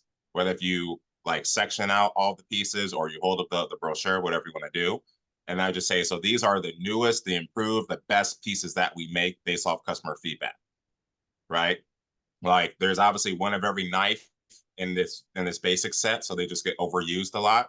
And obviously cooking habits evolve over time, right? So now people want, of course, the newer and improved and the best pieces that we make. So now we've created a program called the upgrade program for you, right? You can't do this online. You can't call Cutco and have them do it. So how this works is you keep everything that you have.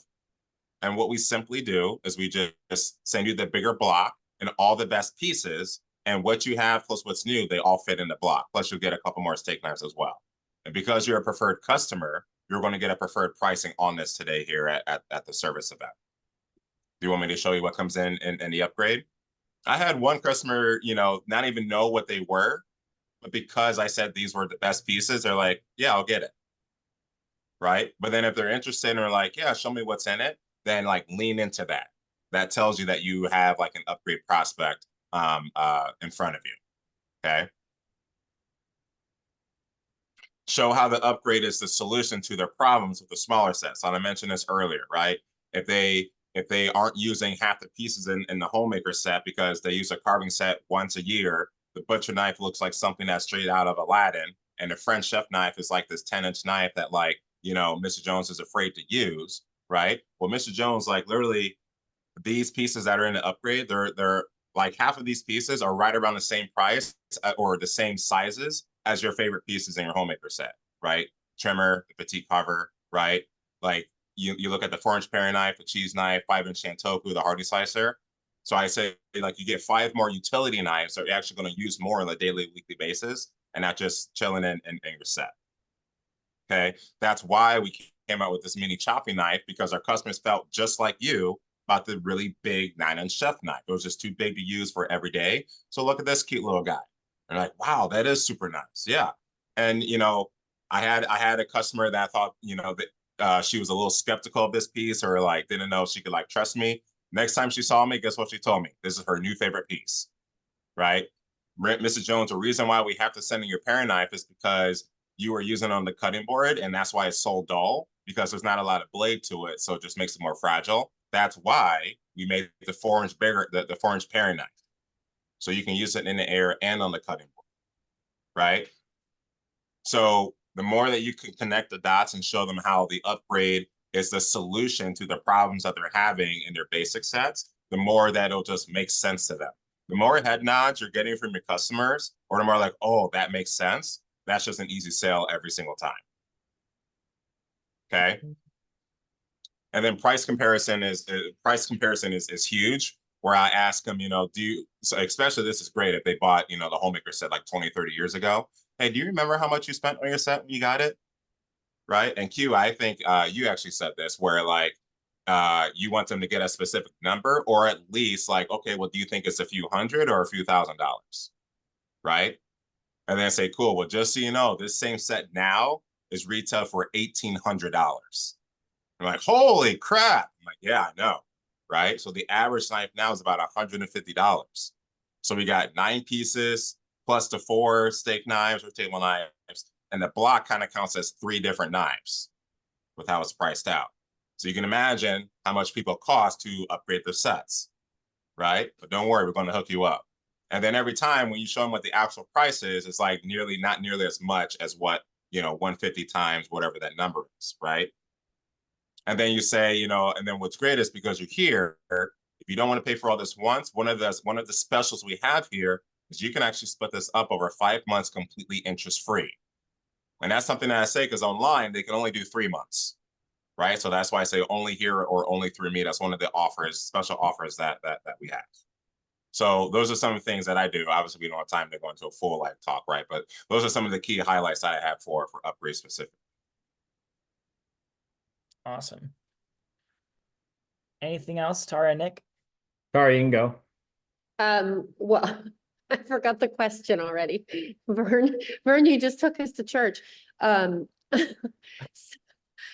far as how I like with clients, I want to build value with them, but I want them to build value in Cutco. So kind of reverse psychology and letting them build the value in Cutco themselves.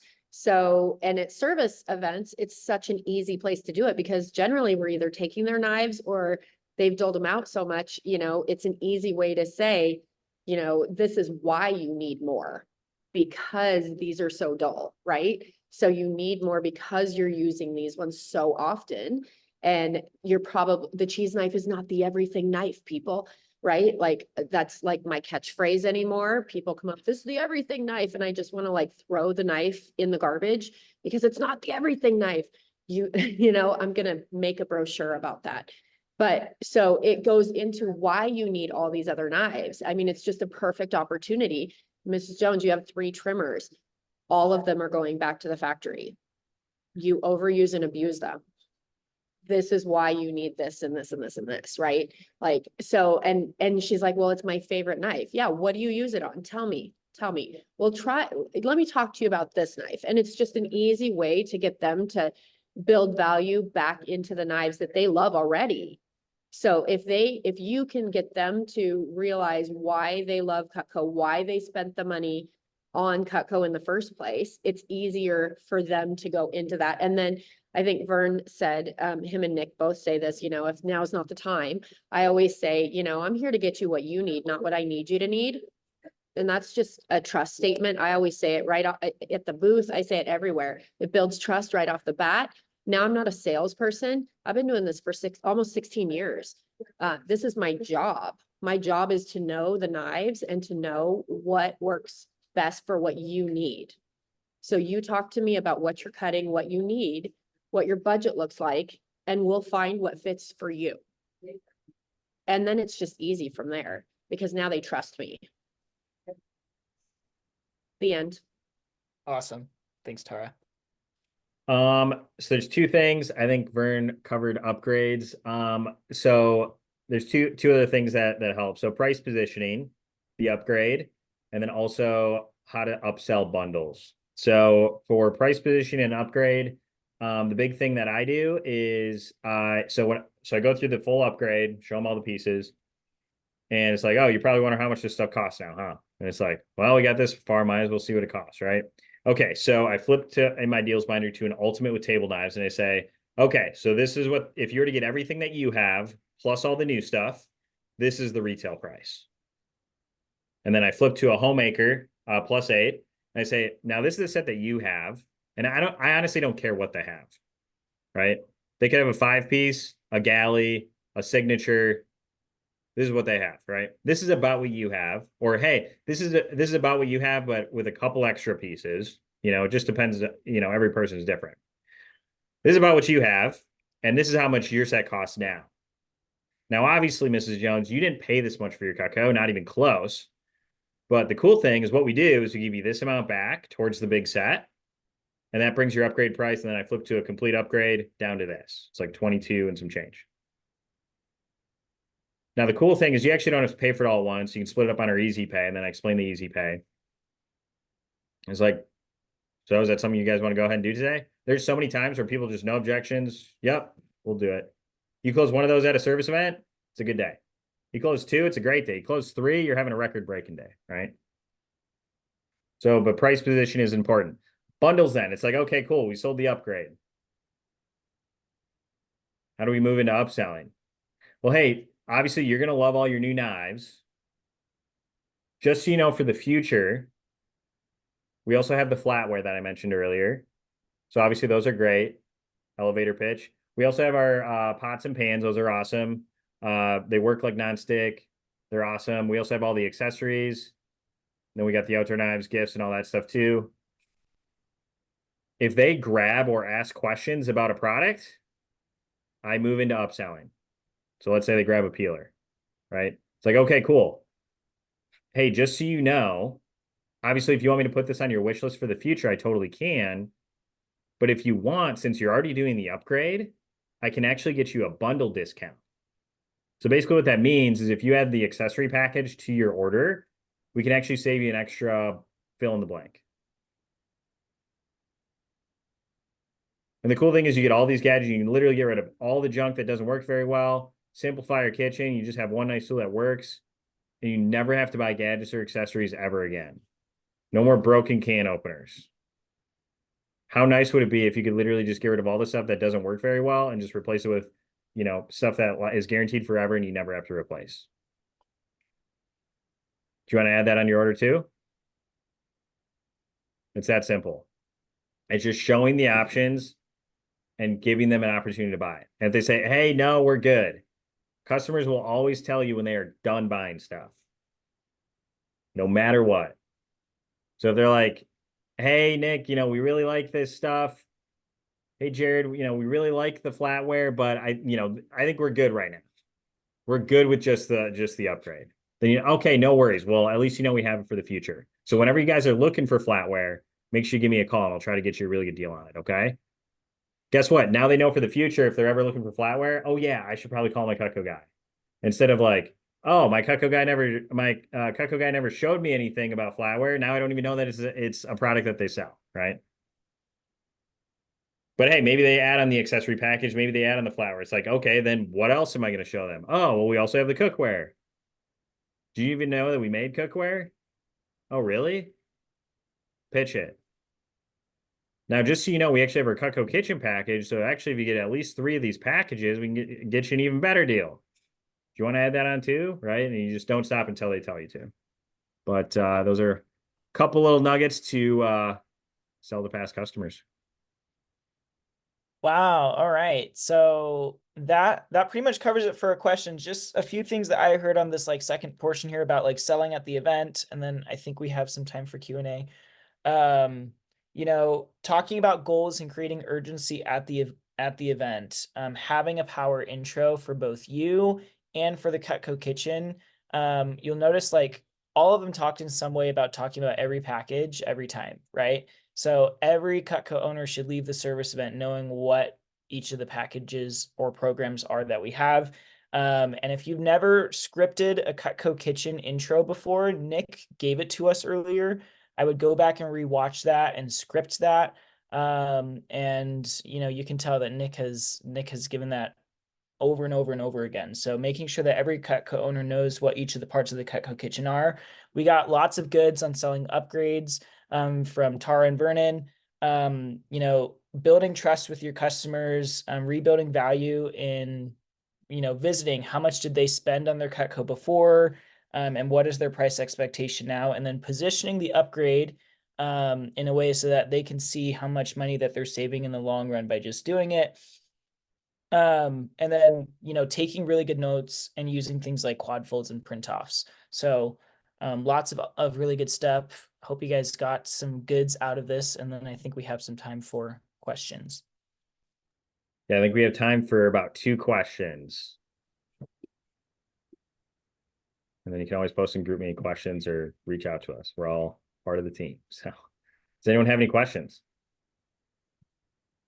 about anything? Hey Nick, how would you sell like 4 or 5 flatware chests in your service event in the fall? The big thing is just showing every package every time, but also just having the confidence that like I guess the number so flatware is easy to sell. If you don't sell a lot of flatware, it's a 60-second pitch. That's it.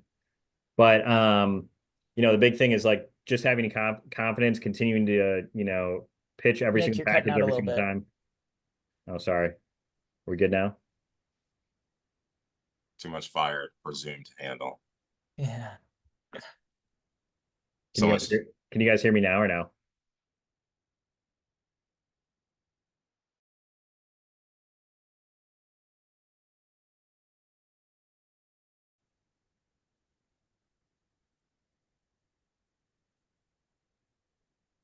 Nothing. Silence.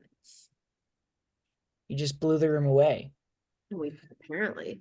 Apparently, How you sell Internet got so much? overloaded.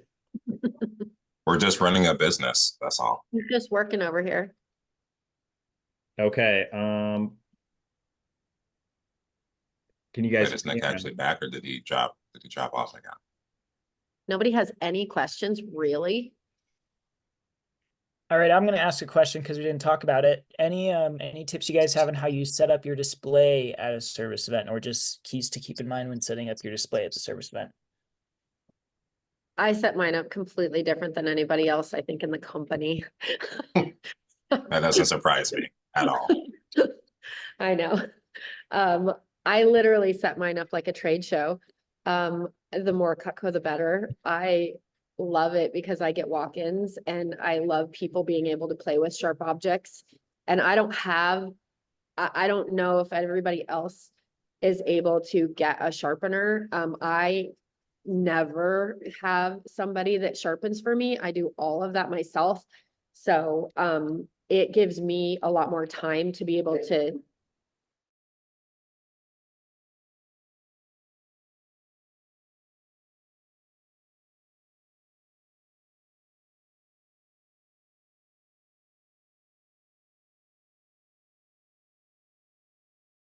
just so you know. So I love to be able to have that. I know a lot of people do the L shape. It doesn't work for me. I don't sit when I sharpen. I stand. I have a whole sharpening area. So yeah, mine's completely different. I would recommend, if you're not already, to be in the fire display chat to group me. Absolutely. If you're not, just ask any CSP, pretty much all of us are on there.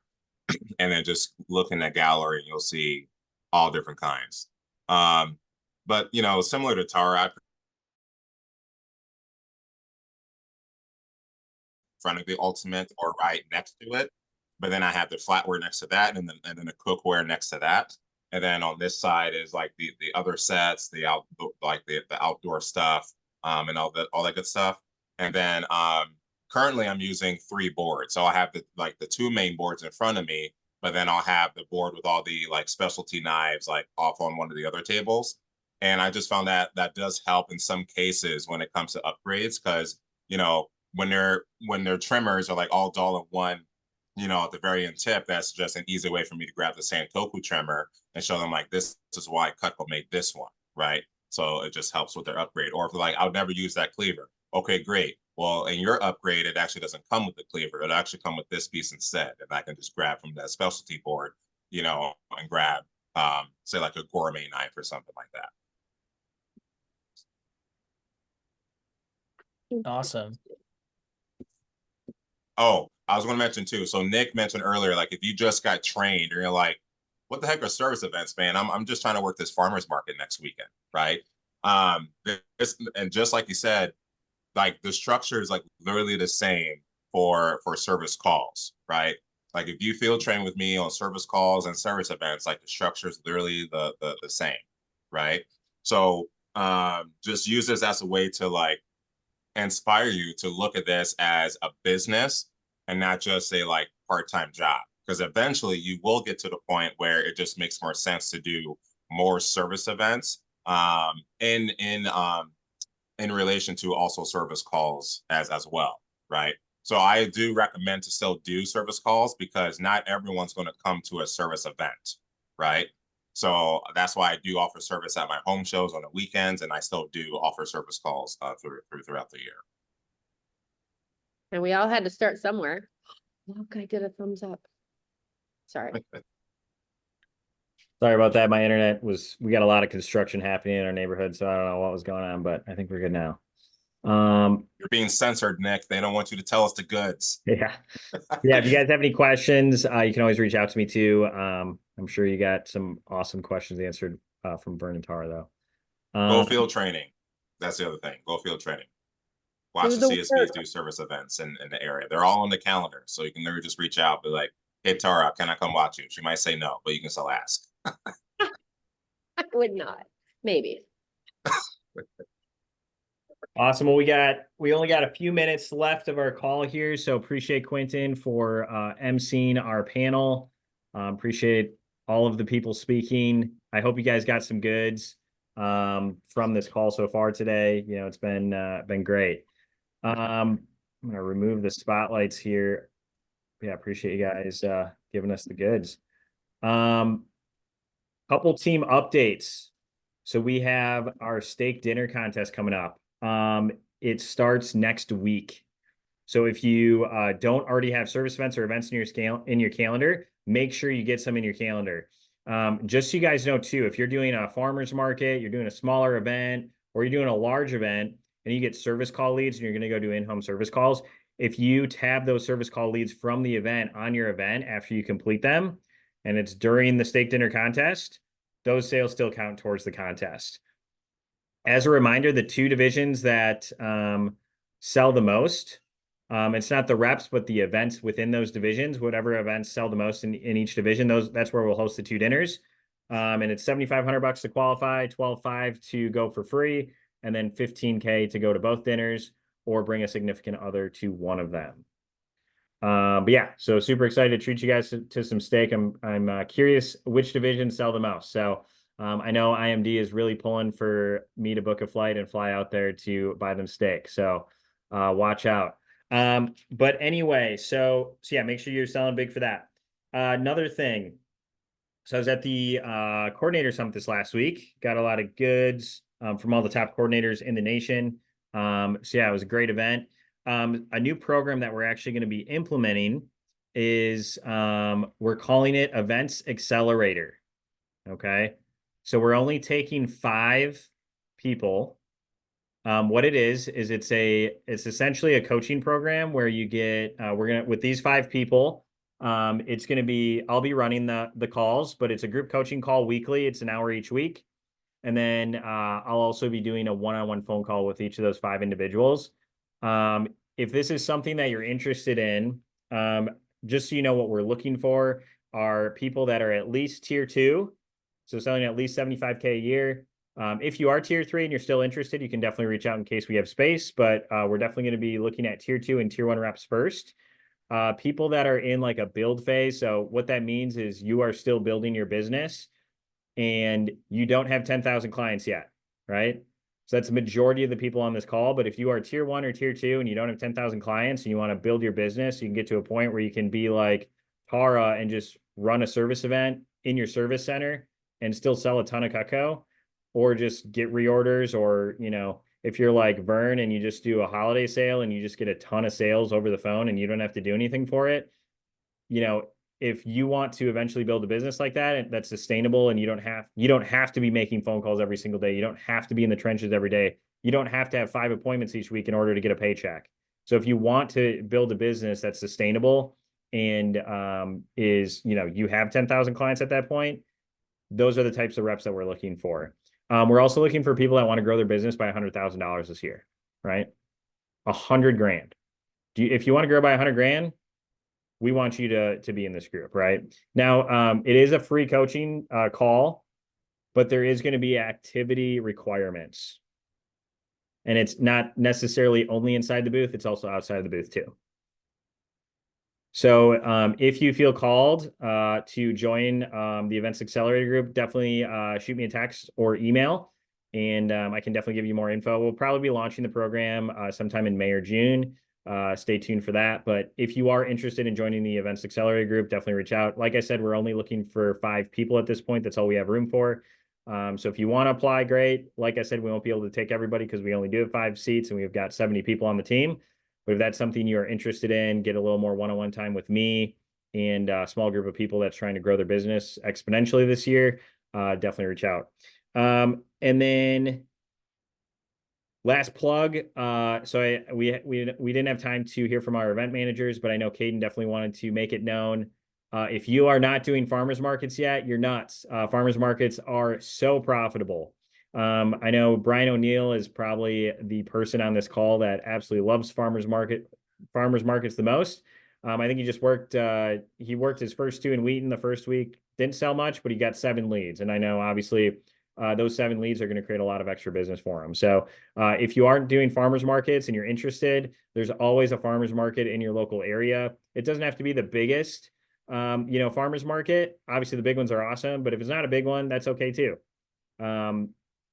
So for example, I know Jared Farber, he actually just found an Appleton farmers market in his local area, and it's one of the biggest ones in the state.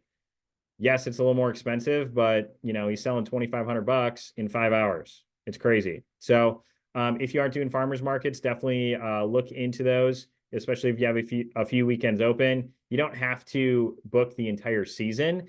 If you want, great idea, especially if it's a weekday market. But if you only want to work a few, I know there's a ton on our website. If you click on the farmers market button, there's a bunch of open shifts on there as well. But if you have any questions about farmers markets, how to get it booked or anything like that, definitely let us know. And then obviously, if you are looking to do a short-term lease or a holiday lease, it's never too early to start planning. Reach out to Vernon. And obviously, if you don't have your service event scheduled yet and you want to jump into some, text Q today because it's already too late. But if we can squeeze you into another service event during the steak dinner contest or even after, let us know. And then get ready to do a lot of service in October, November, because they're the best months to do service. So but yeah, that's what I got for you guys. I'm going to stay on for another 6 minutes here for questions. But yeah, if you guys have any questions about anything, I'm here for the next 6 minutes. But otherwise, that is our call. Appreciate you guys being on, and we'll see you next month.